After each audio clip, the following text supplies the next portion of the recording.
اعوذ باللہ من الشیطان الرجیم بسم اللہ الرحمن الرحیم اللہم صلی علی سیدنا محمد النبی الامی وعلی آلہ وسلم تسلیما۔ اسلام اینڈ ورلڈ کے تمام ناظرین اور سامعین کو السلام علیکم۔ سامعین محترم، آج میں آپ کو اللہ کے ایک ایسے نبی کا قصہ سنانے جا رہا ہوں کہ جو حسن و جمال میں اپنی مثال آپ تھے۔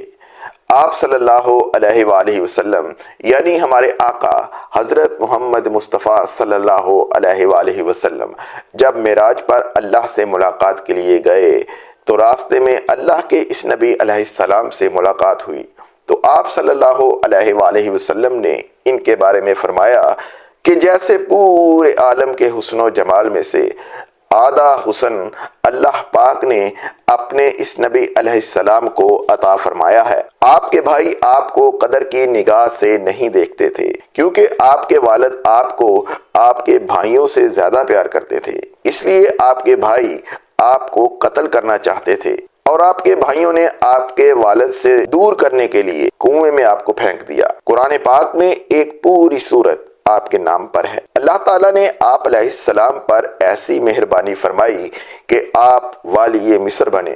اللہ تعالیٰ نے آپ کے اس واقعے کو قرآن پاک میں احسن القصص کا نام دیا ہے، یعنی کہ بہترین واقعہ۔ جی، آج میں اپنے ناظرین اور سامعین کو حضرت یوسف علیہ السلام کا قصہ سنانے جا رہا ہوں۔ آگے بڑھنے سے پہلے آپ سے گزارش ہے کہ ہمارے اس چینل اسلام اینڈ ورلڈ کو سبسکرائب کریں، لائک کریں، شیئر کریں اور بیل آئیکن کو ضرور پریس کریں تاکہ ہر آنے والی ویڈیو آپ تک پہنچتی رہے۔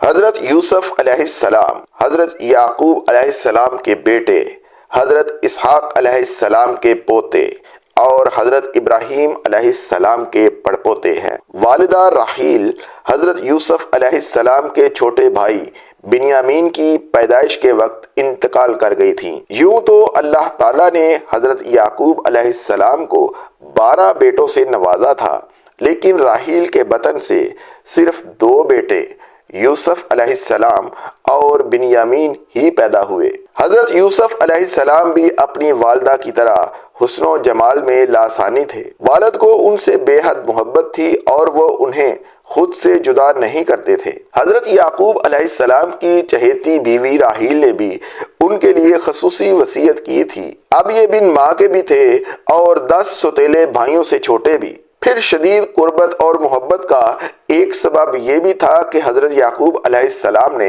حضرت یوسف علیہ السلام کی پیشانی پر چمکتے نور نبوت کا مشاہدہ بھی کر لیا تھا۔ اللہ جل شانہ نے قرآن کریم کی 111 آیات پر مشتمل پوری ایک سورت سورہ یوسف میں حضرت یوسف علیہ السلام کے واقعے کو بیان فرمایا ہے۔ قرآن پاک میں حضرت یوسف علیہ السلام کا نام مبارک 26 مرتبہ آیا ہے، جن میں سے 24 بار سورہ یوسف میں، جبکہ سورہ انعام اور سورہ غافر میں ایک بار آپ علیہ السلام کا ذکر کیا گیا ہے۔ حضرت صلی اللہ علیہ وآلہ وسلم مکہ معظمہ میں تشریف فرما تھے اور آپ صلی اللہ علیہ وآلہ وسلم کی خبر مدینہ طیبہ پہنچی تو وہاں کے یہودیوں نے اپنے چند آدمی اس کام کے لیے مکہ معظمہ بھیجے کہ وہ جا کر آپ صلی اللہ علیہ وآلہ وسلم کی آزمائش کریں۔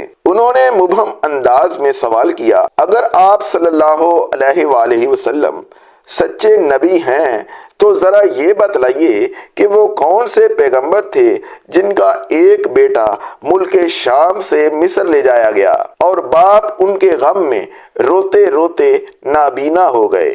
دراصل یہ سوال یہودیوں نے اس لیے منتخب کیا تھا کہ اس کی کوئی عام شہرت تھی اور نہ مکے میں کوئی اس واقعے سے واقف تھا، کیونکہ اس وقت مکے میں اہل کتاب میں سے کوئی نہ تھا جس سے بحوالہ تورات اور انجیل اس قصے کا کوئی جز معلوم ہو سکتا۔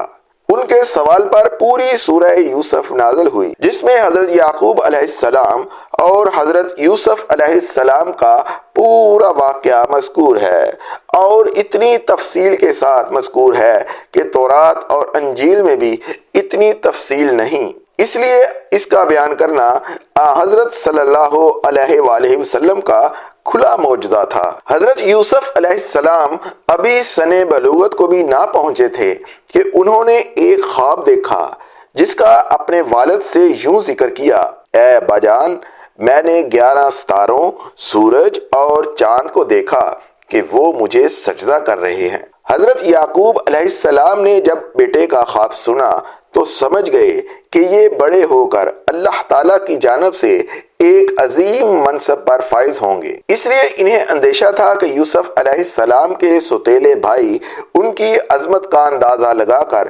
شیطان کے بہکاوے میں آ کر ان کے دشمن نہ ہو جائیں اور انہیں کوئی نقصان نہ پہنچائیں۔ چنانچہ انہوں نے کہا: پیارے بیٹے، اپنے اس خواب کا ذکر اپنے بھائیوں سے نہ کرنا، ایسا نہ ہو کہ وہ تمہارے ساتھ کوئی فریب کاری کریں۔ کچھ شک نہیں کہ شیطان انسان کا کھلا دشمن ہے۔ جس وقت حضرت یوسف علیہ السلام اپنے والد کو خواب سنا رہے تھے، سوتیلی ماں دروازے کی آڑ سے باتیں سن رہی تھی۔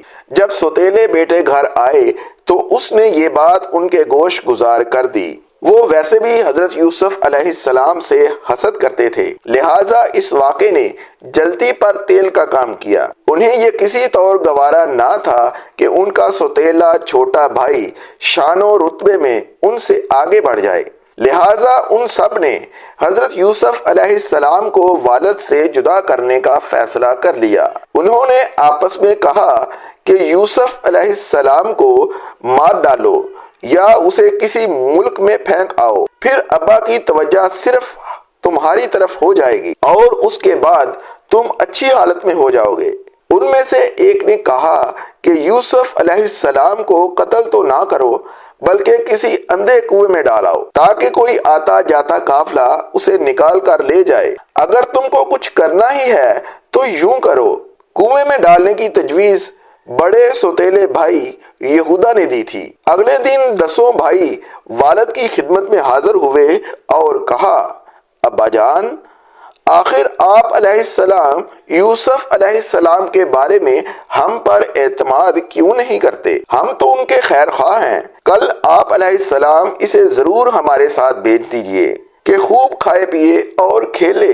اس کی حفاظت کے ہم ذمہ دار ہیں۔ حضرت یعقوب علیہ السلام نے کہا: یہ امر مجھے غمناک کیے دیتا ہے کہ تم اسے لے جاؤ، اور یہ بھی خوف ہے کہ تم اس سے غافل ہو جاؤ اور اسے بھیڑیا کھا جائے۔ انہوں نے جواب دیا: ہم جیسی طاقتور جماعت کی موجودگی میں بھی اگر انہیں بھیڑیا کھا جائے تو ہم بالکل نکمے ہی ہوئے۔ اگلی صبح روانگی سے قبل حضرت یعقوب علیہ السلام نے پھر ان 10 بیٹوں کو یوسف علیہ السلام کی حفاظت کی یاد دہانی کروائی۔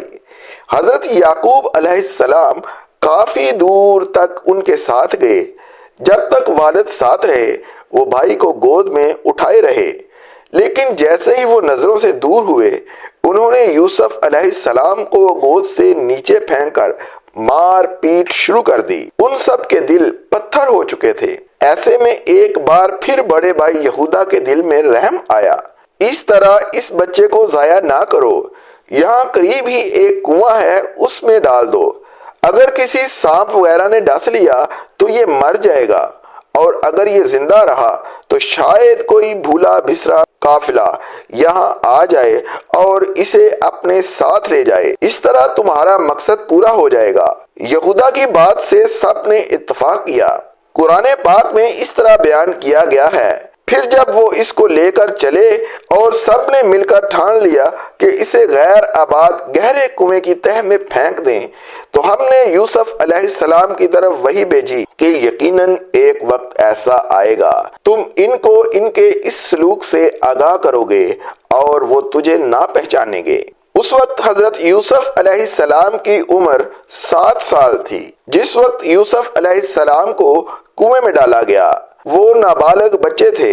حضرت یوسف علیہ السلام کو جب آپ کے بھائی کنویں میں ڈالنے لگے تو وہ کنویں کے منڈیر سے چمٹ گئے۔ بھائیوں نے ان کے ہاتھ باندھے۔ حضرت یوسف علیہ السلام نے بھائیوں سے رحم کی درخواست کی، مگر جواب ملا: جو 11 ستارے تجھے سجدہ کرتے ہیں ان کو بلا، وہ تیری مدد کریں گے۔ پھر انہیں ایک ڈول میں رکھ کر کنویں میں لٹکا دیا۔ جب نصف تک پہنچے تو ڈول کی رسی کاٹ دی۔ اللہ تعالیٰ نے یوسف علیہ السلام کی حفاظت فرمائی۔ پانی میں گرنے کی وجہ سے انہیں کوئی چوٹ نہیں لگی۔ انہیں قریب ہی ایک پتھر کی چٹان نظر آئی۔ اللہ تعالیٰ نے حضرت جبرائیل علیہ السلام کو حکم دیا اور انہوں نے حضرت یوسف علیہ السلام کو اس چٹان پر بٹھا دیا۔ آپ علیہ السلام 3 روز تک اس میں رہے۔ بھائی یہودا دوسرے بھائیوں سے چھپ کر روزانہ ان کے لیے کھانا پانی لاتا اور ڈول کے ذریعے ان تک پہنچا دیتا۔ حضرت یوسف علیہ السلام کو کنویں میں ڈالنے کے بعد انہیں فکر ہوئی کہ اب والد کو کیا جواب دیں گے۔ چنانچہ انہوں نے ایک بکری ذبح کی اور اس کا خون حضرت یوسف علیہ السلام کے کرتے پر لگا کر عشاء کے وقت آہو بکا کرتے والد کے پاس پہنچے اور کہنے لگے، ابا جان، ہم سب تو دوڑنے میں لگ گئے تھے اور یوسف علیہ السلام کو ہم نے سامان کے پاس بٹھا دیا تھا۔ ایک بھیڑیا انہیں کھا گیا اور آپ علیہ السلام ہمارا کیوں یقین کرنے لگے اگرچہ ہم کتنے ہی سچے ہوں۔ انہوں نے قمیض کو خون میں لت پت تو کر دیا تھا، لیکن وہ یہ بھول گئے کہ اگر بھیڑیا یوسف علیہ السلام کو کھاتا تو قمیض کیسے سلامت رہ جاتی۔ حضرت یعقوب علیہ السلام نے قمیض دیکھ کر اندازہ کر لیا کہ یہ جھوٹ بول رہے ہیں۔ آپ علیہ السلام نے فرمایا، میرے بیٹو، یہ کیسا حکیم اور عقل مند بھیڑیا تھا کہ یوسف علیہ السلام کو اس طرح کھایا کہ کرتا کہیں سے بھی نہ پھٹا اور صحیح سالم رہا۔ آپ علیہ السلام نے فرمایا، حقیقت یوں نہیں ہے، بلکہ تم اپنے دل سے یہ بات بنا کر لائے ہو۔ بس میرے لیے صبر ہی بہتر ہے، اور جو تم بیان کرتے ہو اس کے بارے میں اللہ ہی سے مدد مطلوب ہے۔ ایک تجارتی قافلہ جو ملک شام سے مصر جا رہا تھا، راستہ بھول کر اس غیر آباد جنگل میں پہنچ گیا۔ قافلے کے لوگ پانی کی تلاش میں سرگرداں تھے کہ ایک شخص مالک بن دبر اس کنویں تک پہنچ گیا۔ اس نے پانی لینے کے لیے ڈول ڈالا۔ حضرت یوسف علیہ السلام نے ڈول کی رسی پکڑ لی۔ مالک بن دبر نے ڈول کو بھاری دیکھ کر اوپر کھینچا، لیکن جب اس نے ڈول کے ساتھ ایک نو عمر بچے کو دیکھا تو خوشی سے پکار اٹھا، ارے بڑی خوشی کی خبر ہے، یہ تو بڑا اچھا لڑکا نکل آیا۔ سوتیلا بھائی روزانہ کھانا لایا کرتا تھا، اور اس روز جب وہ کنویں پر آیا اور یوسف علیہ السلام کو نہ پایا تو بھائیوں کو بلا لیا۔ سب یوسف علیہ السلام کو تلاش کرتے قافلے والوں کے پاس جا پہنچے اور ان سے کہا، تمہارے پاس جو لڑکا ہے وہ ہمارا غلام ہے، ہم سے بھاگ کر آیا ہے، اب یہ ہمارے لیے بیکار ہے، تم چاہو تو اسے خرید لو۔ قافلے والے ایک اجنبی جگہ پر تھے، سو ان 10 بھائیوں کے خوف سے انہیں خریدنے پر آمادہ ہو گئے۔ ان بھائیوں نے حضرت یوسف علیہ السلام کو 20 درہم میں فروخت کر کے آپس میں 2 درہم تقسیم کر لیے۔ کچھ دور ان کے ساتھ ان کے بھائی چلے اور ان لوگوں سے کہا کہ اسے باندھ کر رکھیں، ایسا نہ ہو کہ پھر بھاگ جائے۔ انہیں ڈر تھا کہ کہیں وہ بھاگ کر والد کے پاس نہ پہنچ جائیں۔ قافلے والوں نے حضرت یوسف علیہ السلام کو مصر کے بازار میں فروخت کر دیا۔ لوگوں نے بڑھ چڑھ کر قیمتیں لگانا شروع کی، یہاں تک کہ حضرت یوسف علیہ السلام کے وزن کے برابر سونے، وزن کے برابر مشک اور وزن کے برابر ریشمی کپڑے میں فروخت کر دیے گئے۔ حضرت یوسف علیہ السلام کو خریدنے والا شخص عزیز مصر یعنی وزیر مملکت تھا، جو خزانہ اور امور سلطنت پر حاوی تھا۔ عزیز مصر کا نام مورخین اور محققین اطفیر بن رہیب اور اس کی بیوی کا نام راعیل بن رمابیل تھا۔ ان دنوں ریان بن ولید مصر کا بادشاہ تھا، تاہم اکثر مورخین عزیز مصر کی بیوی کا نام زلیخا بتاتے ہیں۔ عزیز مصر حضرت یوسف علیہ السلام کو خوش خوش اپنے گھر لے آیا اور بیوی کو نصیحت کی کہ اسے بہت پیار و محبت سے رکھو۔ قرآن پاک میں ارشاد باری تعالیٰ ہے، مصر والوں میں سے جس نے اسے حضرت یوسف علیہ السلام کو خریدا تھا، اس نے اپنی بیوی سے کہا، اسے بہت عزت و احترام کے ساتھ رکھو۔ بہت ممکن ہے کہ ہمیں فائدہ پہنچائے یا اسے ہم اپنا بیٹا ہی بنا لیں۔ یوں ہم نے مصر کی سرزمین میں یوسف علیہ السلام کے قدم جما دیے۔ حضرت یوسف علیہ السلام محل میں بڑے سکون اور اطمینان کے ساتھ رہ رہے تھے۔ عزیز مصر آپ علیہ السلام کی دیانت، شرافت، پاکیزگی، سچائی اور بردباری سے بے حد متاثر تھا، لیکن ابھی اللہ تعالیٰ کو حضرت یوسف علیہ السلام کو مزید امتحانات سے گزارنا تھا۔ کچھ ہی عرصہ گزرا تھا کہ آپ سن شباب پر پہنچ گئے۔ عزیز مصر کی بیوی زلیخا آپ علیہ السلام کے حسن سے بہت متاثر تھی۔ وقت گزرنے کے ساتھ ساتھ اس کی نیت بدلنے لگی اور اس نے آپ علیہ السلام پر ڈورے ڈالنے شروع کر دیے۔ قرآن پاک میں ارشاد ہے، اور جس عورت کے گھر میں تھا وہ اسے پھسلانے لگی اور دروازے بند کر لیے اور کہنے لگی لو آؤ۔ تو حضرت یوسف علیہ السلام نے کہا اللہ کی پناہ، وہ تو میرا آقا ہے جس نے مجھے عزت سے رکھا ہے، بے شک ظالم نجات نہیں پاتے۔ جب حضرت یوسف علیہ السلام نے دیکھا کہ یہ عورت شیطان کے چنگل میں پھنس کر دعوت گناہ پر مصر ہے تو باہر نکلنے کے لیے دروازے کی جانب بھاگے۔ زلیخا پکڑنے کے لیے ان کے پیچھے دوڑی۔ ان کی قمیض کا پچھلا دامن اس کے ہاتھ میں آ گیا، جسے اس نے اپنی طرف کھینچا تو وہ پھٹ گیا۔ حضرت یوسف علیہ السلام باہر نکلے تو سامنے عزیز مصر کھڑا تھا۔ پیچھے زلیخا بھی باہر آ گئی۔ اس نے شوہر کو دروازے پر کھڑا دیکھا تو معصوم بن گئی اور حضرت یوسف علیہ السلام پر الزام لگاتے ہوئے کہا جو شخص تیری بیوی کے ساتھ برا ارادہ کرے تو بس اس کی سزا یہی ہے کہ اسے قید کر دیا جائے اور اسے کوئی دردناک سزا دی جائے۔ حضرت یوسف علیہ السلام نے جب دیکھا کہ اس عورت نے الزام انہی پر لگا دیا ہے تو صورتحال واضح کر دی۔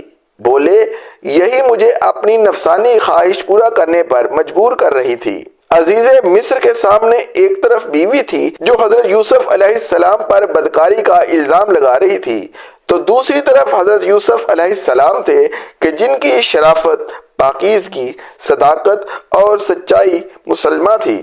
وہ سوچ رہا تھا کہ ان میں سے کون سچا ہے۔ قرآن پاک میں ارشاد ہے، عورت کے گھر والوں میں سے ایک گواہ نے گواہی دی کہ اگر اس کا کرتا آگے سے پھٹا ہوا ہے تو عورت سچی ہے اور وہ جھوٹا ہے، اور اگر اس کا کرتا پیچھے سے پھٹا ہوا ہے تو یہ جھوٹی ہے اور وہ سچا ہے۔ جب یوسف علیہ السلام کا کرتا دیکھا تو وہ پیچھے سے پھٹا تھا۔ تب اس نے زلیخا سے کہا کہ یہ تمہارا فریب ہے اور کچھ نہیں، کہ تم عورتوں کے فریب بڑے ہوتے ہیں۔ پھر اس نے کہا یوسف علیہ السلام اس بات کا خیال نہ کر اور زلیخا تو اپنے گناہ کی بخشش مانگ، بے شک خطا تیری ہی ہے۔